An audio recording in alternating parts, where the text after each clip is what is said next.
காலையில் பிரபு எழுந்து பார்த்தபோது ஹேமா கட்டிலில் தலையை சாய்த்தபடி அமர்ந்து கொண்டே தூங்கிக் கொண்டிருந்தாள். ஐயையோ, அவளோட மடியில் படுத்தபடியே நம்ம தூங்கிட்டோம். அதனால அவளும் என்னை எழுப்பாமல் அப்படியே தூங்கிட்டா போல, பாவம் என்று மனதிற்குள்ளேயே நினைத்து கொண்டு மெதுவாக எழுந்து அவளை கட்டிலில் படுக்க வைத்தான். மணி 6 தான் ஆகுது, 8 மணி வரைக்கும் தூங்கட்டும் என்று அவளை தூங்க வைத்துவிட்டு பாத்ரூமிற்கு சென்றான். ஹேமாவுடைய துணியும் பிரபுவுடைய துணியும் துவைக்காமல் கிடந்தன. அதை பார்த்த பிரபு வாஷிங் மிஷின் இருக்கிறதா என்று சுற்றி முற்றி பார்த்தான். இது என்ன வீடா, எல்லா பொருளும் இருக்கிறதுக்கு?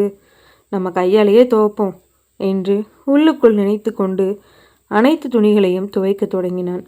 ஏதோ அவனுக்கு தெரிந்த அளவுக்கு துவைத்து காய போட்டுவிட்டு பல் துளைக்கி முகம் கைகளை கழுவிவிட்டு வெளியே வந்தான். ஹேமா நல்ல உறக்கத்தில் இருந்தாள்.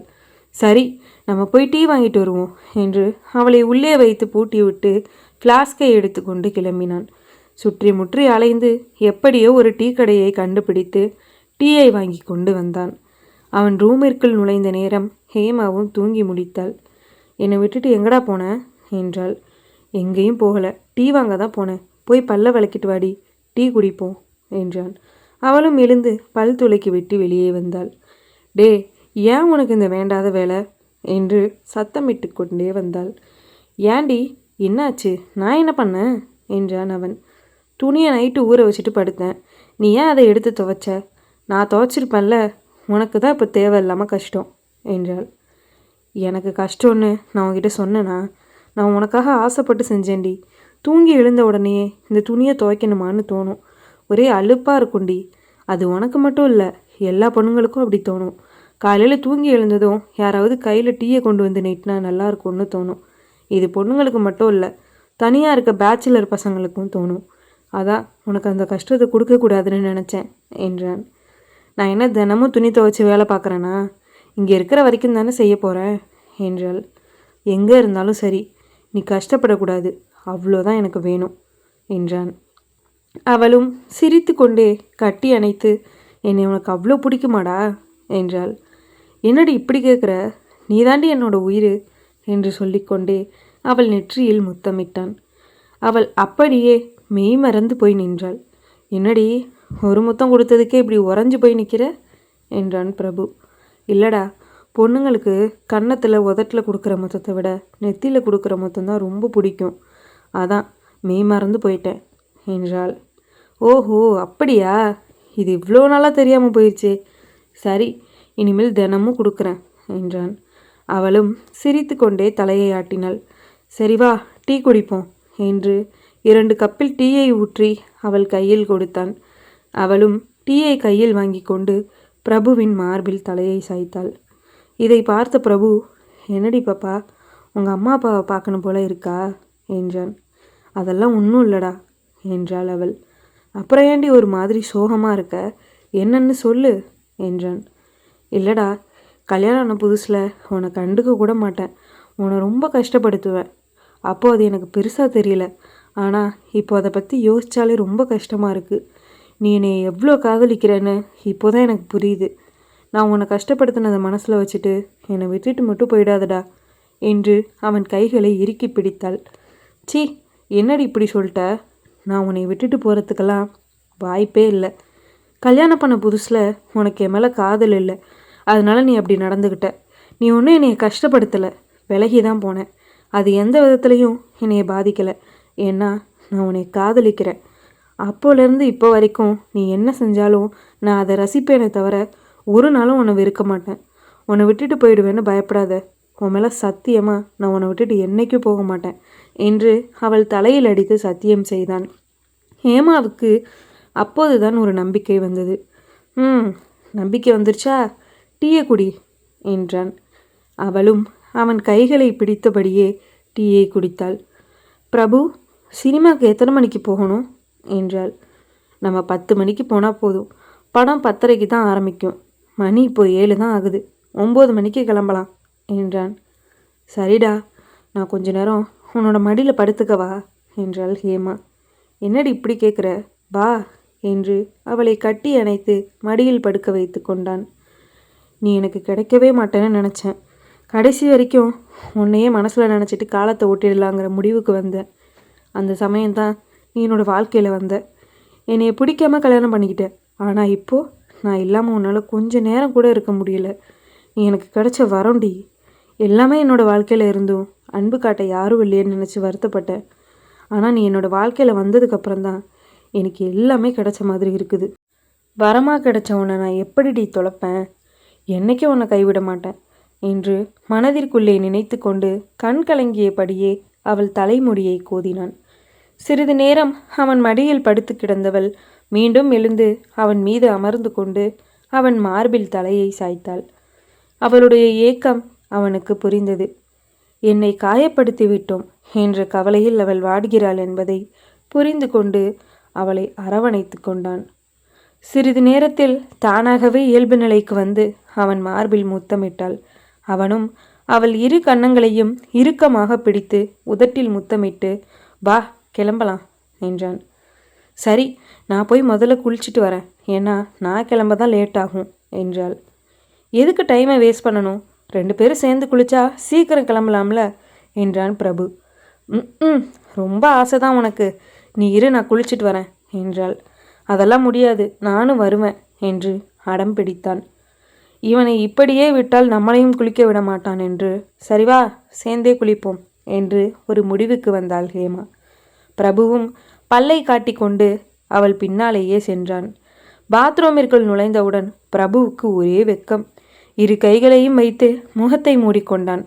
இதை பார்த்த ஹேமா சிரித்து கொண்டே, என்ன வெக்கமா என்றாள். அவனும் முகத்தில் இருந்து கையை எடுக்காமல் என்று பதிலளித்தான். என்னமோ தடவை பார்க்க போகிற மாதிரி இவ்வளோ வெக்கப்படுற, சி கையெடு என்றாள் ஹேமா. என்னடி பொசுக்குன்னு இப்படி சொல்லிட்ட? எத்தனை தடவை நடந்தாலும் ஒரு ஆணுக்கு அச்சம், நாணம், பகிர்ப்பு இதெல்லாம் இருக்கத்தானே செய்யும் என்று வெட்கத்தில் தலை குனிந்து நின்றான். உன் வெக்கத்தில் தீய வைக்க முதல்ல சட்டையை கலட்டு, உன்னை குளிப்பாட்டி வெளியே அனுப்பிட்டு தான் நான் குளிப்பேன் என்றாள். அதெல்லாம் முடியாது, சேர்ந்து தான் குளிக்கணும், நீயும் டிஷர்ட்டை கலட்டு என்றான்.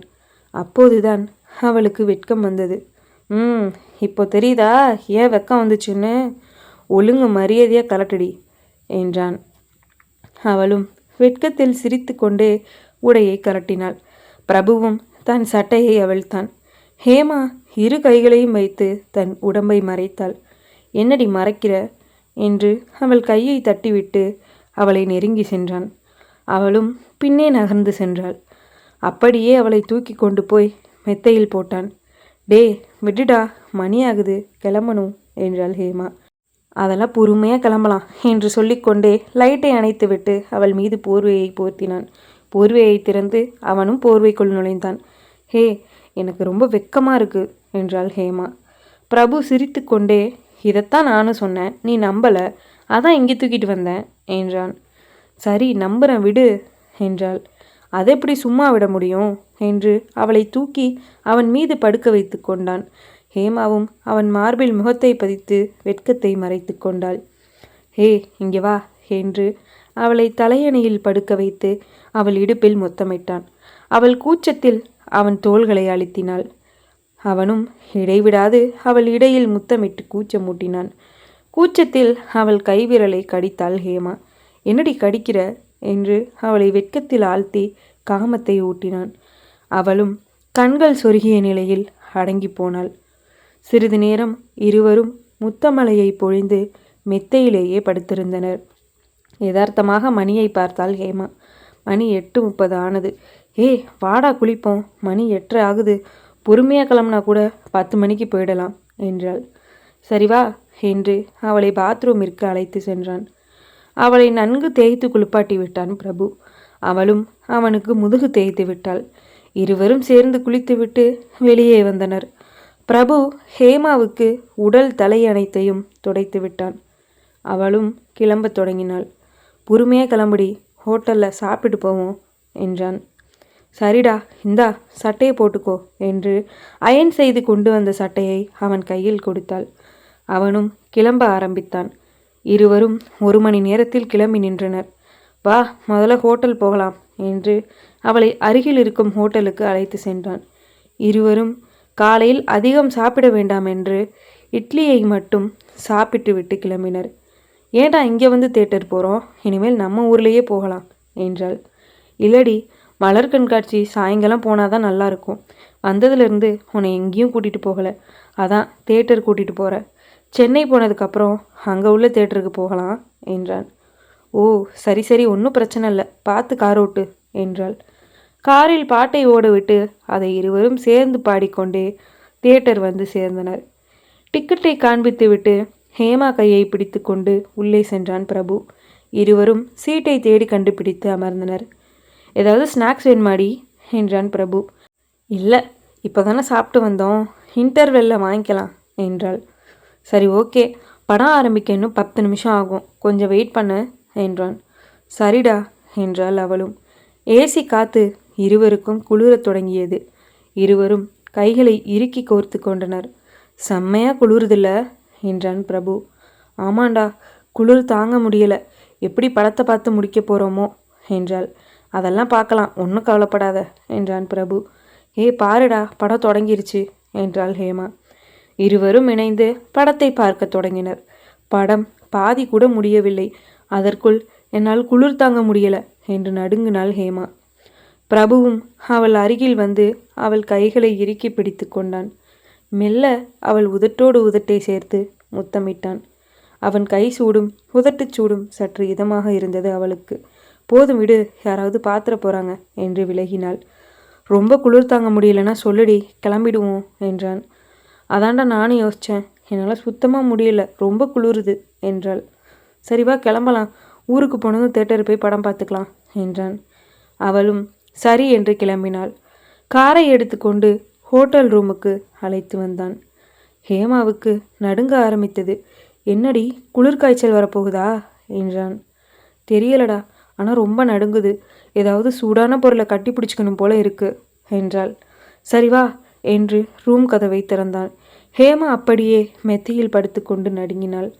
ஃபேன் போடாத, இந்த ஊட்டி குளிரே ஏசி போட்ட மாதிரி இருக்குது, இதில் தேட்டரில் ஏசியை போட்டு நடுங்க வச்சுட்டாங்க என்றாள். மணி 11 தான் ஆகுது, நம்ம 4 மணிக்கு தான் மலர் கண்காட்சிக்கு போகிறோம், அது வரைக்கும் நல்லா தூங்கு என்றான் பிரபு.